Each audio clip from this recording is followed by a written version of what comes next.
अस्सलाम वालेकुम दोस्तों, उम्मीद है आप सब खैरियत से होंगे। और आज का हमारा टॉपिक है एंजाइना के पेन जो होता है, यानी कि दिल का दर्द। दिल का दर्द क्यों होता है, क्या रीज़न होते हैं, क्या कॉजेज़ होते हैं, उसकी मेडिसिन क्या है और हमें इमरजेंसी में क्या करना चाहिए, ये सारी बातें मैं आपसे डिस्कस करूँगी। मैं हूँ डॉक्टर खदीजा हिरा। चलते हैं अपने टॉपिक की तरफ। अंजाइना का जो पेन होता है वो दिल में शदीद का दर्द होता है, इतना शदीद का दर्द होता है कि वो एक तरह से शदीद का दर्द का दौरा होता है। और ये मतलब दम घुटने लगता है, उसमें जलन होती है, मरीज़ बिल्कुल मौत के खौफ की वजह से घबरा जाता है। और किस तरह का दर्द उम्र रसीदा लोगों में ज़्यादातर होता है।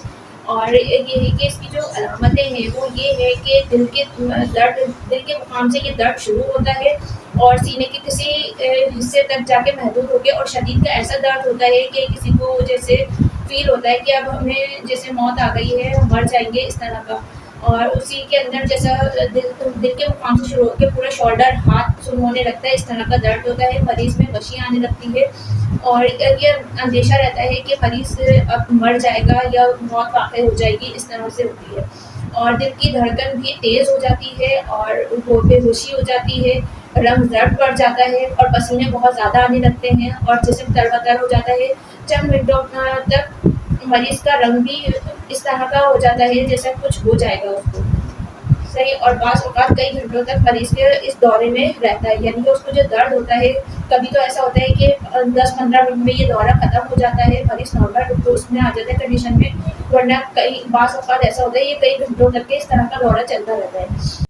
और अंजाइना के दर्द में 3 अलग-अलग दौरे पड़ते हैं, यानी कि एक दौरा थोड़ा-सा एक नॉर्मल रूटीन में होता है, मतलब दर्द हल्का होता है और शदीद का भी दर्द होता है, पर कुछ जैसे आधे घंटे 1 घंटे में ठीक हो जाता है। फिर जो दूसरा दौरा उस मरीज़ को पड़ता है वो हद से ज़्यादा डेंजरस होता है, यानी कि कई घंटे ले लेता है। और तीसरा दौरा यानी कि वो लास्ट होता है, उसके अंदर मरीज़ की जैसे मौत भी वाक़ई हो सकती है। और इसलिए जब पहला दौरा किसी को इस तरह का पड़ता है तो फ़ौरी वो अपने मौलिद से राब्ता करे या कोई मेडिसिन वग़ैरह ले। उसको ट्रीटमेंट की बहुत ज़्यादा ज़रूरत होती है, तो इस चीज़ का ख़्याल रखना चाहिए, ठीक है। कॉज़ेज़ ये है कि ये मर्ज़ जो है औरतों की निस्बत मर्दों में बहुत ज़्यादा हुआ करता है, जो जैसे 40 या 50 वर्ष की उम्र के बाद ज़्यादा होता है। और ऐसे मर्द हज़रात जो मतलब वर्जिश नहीं करते हों, बैठ के मुसलसल काम करते हों और उनकी जो रूटीन है खाने-पीने की वो बहुत ज़्यादा डिस्टर्ब रहती हो, यानी कि ऑयली चीज़ें, बाहर की चीज़ें ज़्यादा खाने में आती हो और घर का खाना बहुत कम खाना पसंद करते हो, तो उन लोगों को इस तरह का मर्ज़ हो सकता है। या फिर किसी को कॉन्स्टिपेशन रहता हो या गैसेस वगैरह की शिकायत रहती हो, गैसेस सीने पे, दिल पे, दिमाग पे चढ़ती हो, तो उन लोगों को इस तरह का दर्द हो सकता है। हम चलते हैं इसके होम्योपैथिक मेडिसिन के ऊपर। होम्योपैथिक मेडिसिन में ये है कि एमल नाइट्रिक ऐसी मेडिसिन है जो बहुत ज़्यादा इमरजेंसी में क्लिनिक्स वगैरह में इस्तेमाल होती है। वो थोड़ी-सी सुंघाने से मरीज़ होश में आ जाता है और उसकी तबीयत सेट हो जाती है। उसके बाद आ जाती है ग्लोनाइन। ग्लोनाइन आप ठंडी में भी इस्तेमाल कर सकते हैं। ये दवाई भी इस मर्ज़ के लिए बहुत ज़्यादा बेहतरीन है, ये खिलाने में काम आती है। तो और ये जिस्म के हर हिस्से में, शरियान में जैसे इस तरह की कैफ़ियत हो रही हो, शदीद दर्द हो रहा हो, मुक़ाम दिल यानी कि दिल के मुक़ाम पर भरा हुआ महसूस हो रहा हो और तेज़ नब्ज़ चल रही हो, बीपी भी साथ में हाई जा रहा हो और पसीने वगैरह आ रहे हो, साँस बोझ की तरह महसूस हो रही हो साँस लेने में, यानी कि तकलीफ़ हो रही हो, दिल तेज़ी से धड़क रहा हो और सुकड़ाव महसूस हो रहा हो, तो हम ग्लोनाइन इस्तेमाल करवा सकते हैं। इसके बाद आ जाती है क्रेडिकस। क्रेडिकस जब इस्तेमाल करवाएँगे जब बाएँ तरफ सीने में शदीद का दर्द होता है और ये दर्द का दौरा बहुत शदीद का शुरू होता है और मुक़ाम दिल या बाएँ बाजू तक फैल जाता है और मरीज़ ज़िंदगी से मायूस हो जाते हैं, जैसे मुझे अभी कुछ हो जाएगा या इस तरह की उसके अंदर मायूसी वाली बातें हों और बाएँ तरफ उसको बहुत ज़्यादा दर्द रहता हो, तो हम क्रेडिकस दे सकते हैं क्यू में।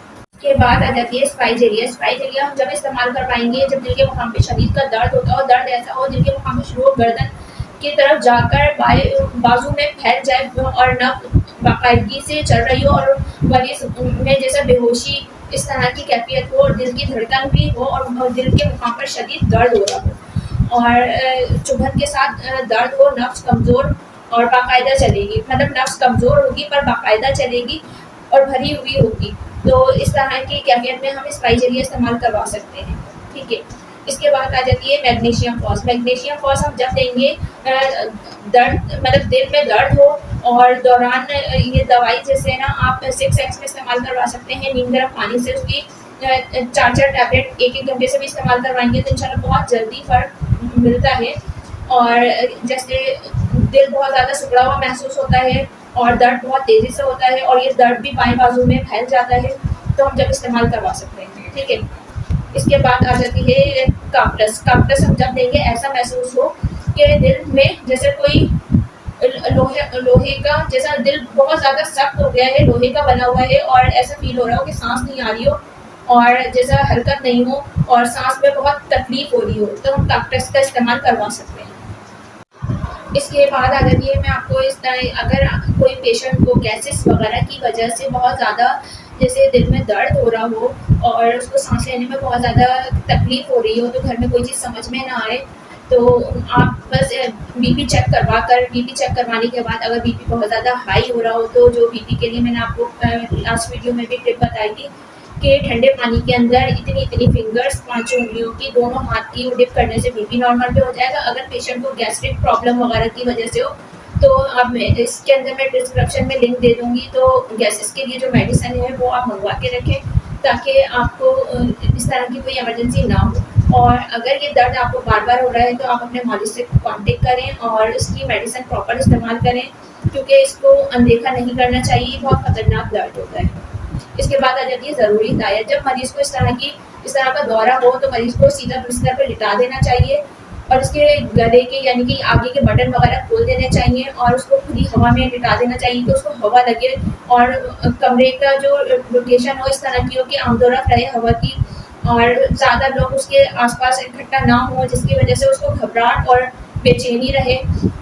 इन चीज़ों का ख्याल रखना चाहिए और उसको गम, गुस्से और परेशानी से बचा के रखना चाहिए। अगर कोई इस तरह का रीज़न हो जिसकी वजह से उसको ये दर्द हुआ हो या कोई टेंशन वगैरह हो तो उसको दूर करना चाहिए। और मरीज़ को जब एक दौरा पड़ जाए तो उसको मतलब इस तरह की जो बहुत ज़्यादा सैड न्यूज़ है वो देने से थोड़ी सी एहतियात करनी चाहिए, थोड़ी देर बाद दें अगर देनी ज़रूरी हो, तो अगर नहीं देनी ज़रूरी है तो नहीं देनी चाहिए।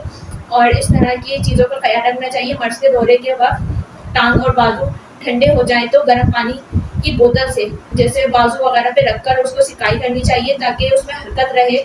और खाने पीने में एहतियात करनी चाहिए। ऑयली चीज़ें ज़्यादा इस्तेमाल नहीं करनी चाहिए, बाहर का जंक फूड फास्ट फूड इस्तेमाल नहीं करना चाहिए, नमक का कम से कम इस्तेमाल करना चाहिए। इन चीज़ों का ख्याल रखने से इस तरह के दर्द से दूर रहते हैं, क्योंकि आजकल की जो रूटीन है सबकी कि सुबह देर से उठना, रात को देर से सोना, इससे भी इस तरह के मरीज़ इस तरह के मर्ज़ में लाहक हो सकता है।